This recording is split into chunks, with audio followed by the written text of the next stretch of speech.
Tapi sebagai manusia, kita pun harus selalu berusaha. Kita harus bergumul. Itulah selalu ada yang namanya pasang turunnya, rasa nikmat dan cobaan. Kita mesti bertakwa. Mungkin saya sedikit sepertinya memberikan wejangan agama. Saya ingin rakyat saya itu bersatu. Saya tidak terbayangkan kalau kita tidak bergotong royong di dalam masa sulit seperti ini. Karena ini adalah cobaan bukan hanya di Indonesia, di seluruh dunia. Dengan menimbulkan polemik di masyarakat, fokus pada bekerja dalam penanganan kesulitan-kesulitan yang kita hadapi. Silaturahmi, penjajakan, apa segala macam ya tetap dilakukan. Karena apapun politik kebangsaan itu adalah yang utama bagi PD Perjuangan. Itu multi tafsir ya. Jadi yang menggema kan juga teriakan-teriakan 3 periode.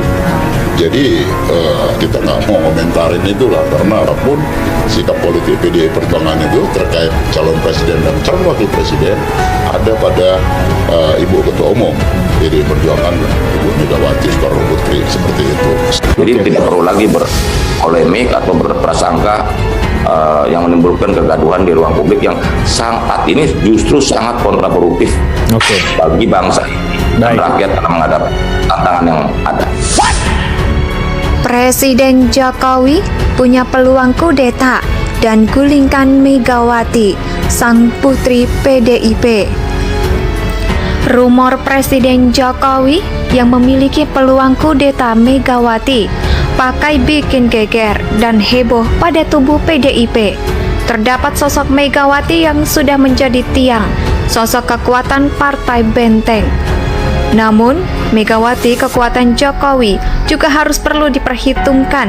Menjadi banyak pertanyaan, mungkinkah kekuasaan ketum PDIP dapat dikudeta Presiden Jokowi? Pengamat politik komunikasi Politik Universitas Pajajaran, Data Unpad, Dadang Rahmat, menilai potensi ketum PDIP Megawati Soekarno Putri oleh Presiden Joko Widodo, kudeta Mega oleh Presiden Jokowi bakal sangat sulit untuk sukses. Namun kudeta itu nampaknya agak sulit dijalankan. Dadang Rahmat juga turut memberikan contoh beberapa partai yang dulu punya sosok kuat, misalnya Golkar itu relatif jika dunia awal-awalnya selalu militer, kesini pengusaha dan bisa dari kelompok manapun, dari fraksi-fraksi yang sama. Ada di Golkar itu dinamis, selain itu ada PKB. Menurutnya partai ini tidak akan jauh dari lingkar-lingkar NU. Di partai ini juga punya pengaruh kuat keluarga Gus Dur, terbilang signifikan. Nah, PDIP dengan Fakultas Ilmu Komunikasi Unpad ini menilai bahwa saat ini sangat kental dengan keluarga Bung Karno. Memang ada kemungkinan Megawati dikudeta Presiden Jokowi, layaknya Gus Dur dikalahkan Caimin. Sebab dalam politik semua kemungkinan bisa saja terjadi, tapi belum itu teramat kecil. Hal ini lantaran PDIP dibangun dengan landasan ideologi yang kultural, yakni ideologis dari keluarga Bung Karno. Pemilihan presiden atau capres 2024 itu masih 2 tahun lagi. Sejumlah nama muncul menjadi kandidat calon presiden atau capres. Salah satunya adalah Ketua DPR RI Puan Maharani. Namun munculnya nama Mbak Puan, sapaan akrabnya, belum tepat waktunya. Pengamat politik dari Sekolah Tinggi Ilmu Sosial dan Ilmu Politik VCEP, Setiabudi Rangkas Bitung, Harus Hijrah Wicaksara mengatakan, Puan Maharani lebih tepat menjadi sosok jiwa negarawan. Menurut Haris, sana lebih baik tidak menjalankan sebagai presiden maupun wakil presiden pada bursa Pilpres 2024.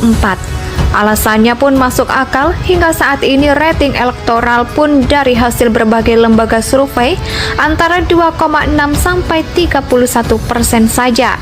Dan juga terkait troll oleh jabatan Ketua DPR RI dan sosialisasi dengan memasang baliho di seluruh Indonesia. Pengamat politik Haris Zebra Wicaksana menilai himbauan lebih baik tidak mencalonkan jadi capres 2024. Alasannya kuat menurut Haris, dengan pencapaian elektoral seperti itu pun sangat berat jika dipaksakan untuk bersaing. Berarti 2024 kali sejauh dokter mengatakan meski sudah menjabat anggota DPR RI, menteri hingga ketua DPR RI, kinerja Puan seperti biasa-biasa saja dan belum menunjukkan leadership yang dibutuhkan Indonesia. Proklamator ini kalah dibandingkan dengan Prabowo Subianto, Erick Thohir, Sandiaga Uno, Ridwan Kamil, Agus Harimurti Yudhoyono, dan Anies Baswedan. Bahkan di PDIP Puan Maharani kalah oleh Ganjar Pranowo dan Risma. Ia mengatakan literasi pendidikan politik masyarakat sudah cerdas, sehingga banyak Puan Maharani belum menunjukkan karakter kepemimpinan yang bersangkutan dengan rakyat masyarakat Indonesia. Sekarang ini membutuhkan figur kepemimpinan yang bersentuhan langsung dengan medan. Tadi sekat-sekat, selain itu juga masyarakat berkeinginan pemimpin nasional dengan karakter ketokohan yang mampu bekerja dengan baik, di mana kebanyakan kaum milenial membutuhkan pemimpin nasional yang bisa menjawab tantangan ke depan menjadi lebih baik. Sekretaris Jenderal DPD PDIP Hasto Kristianto menjelaskan kemungkinan partainya mendukung pasangan Ganjar Pranowo dengan Puan Maharani.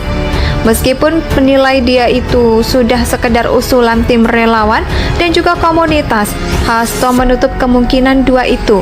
Hasto menegaskan bahwa PDIP akan mengusung calonnya mendapatkan restu dari Ketua Umum Megawati Soekarno Putri. Menurut dia, Mega akan memiliki pertimbangan tersendiri selain aspirasi dari masyarakat. Di dalam demokrasi ini, mereka rakyat komunitas bisa menyampaikan aspirasinya. Tetapi dalam konstitusi partai, Ibu Mega mempertimbangkan dengan jernih. Hasto menjelaskan Mega bakal mencari pemimpin yang berani, bertanggung jawab, berani memikul beban yang tak ringan, serta ikut menentukan arah politik dari 270 juta rakyat Indonesia ke depan. Meski begitu, hasil tak menutup kemungkinan juga Ganjar Pranowo, wujud sebab mereka memiliki pengalaman yang mengusung pasangan Ahok Jarot. Yang keduanya sama-sama berasal dari PDIP dan Pilkada DKI Jakarta 2017. Lebih lanjut soal tudingan yang menyebut hubungan antara Ganjar Pranowo dengan partainya mulai redam. Hasto membantahnya. Menurut dia, hal itu hanya persepsi di masyarakat saja. Hasto menyebut Ganjar merupakan politikus yang lahir dari PDIP. Dukungan kepada pasangan Ganjar pun muncul dari sejumlah kader PDIP di berbagai daerah. Mereka bahkan telah membentuk Laskar Ganjar pun untuk menghadapi Pilpres 2024. Politikus senior PDIP Saleh Ismail Mukadar yang mengaku sebagai inisiator kelompok relawan itu menyatakan gelisah dengan gesekan antar kader partai akibat perebutan kursi calon presiden oleh Ganjar Pranowo dan Puan Maharani. Kata itu menyandingkan keduanya dianggap sebagai jalan terbaik Ganjar Pranowo yang memang kerap disebut sebagai salah satu tokoh dengan elektabilitas tertinggi untuk menghadapi Pilpres 2024.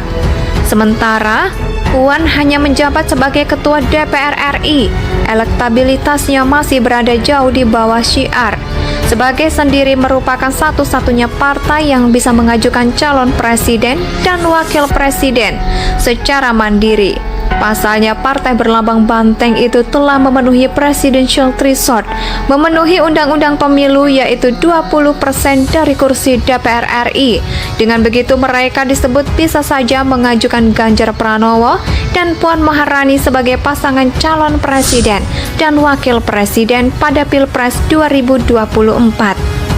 Ada dugaan penjagalan Anies Baswedan dari Pilpres 2024. Segala kemungkinan dalam Pilpres 2024 masih sangat mungkin terjadi.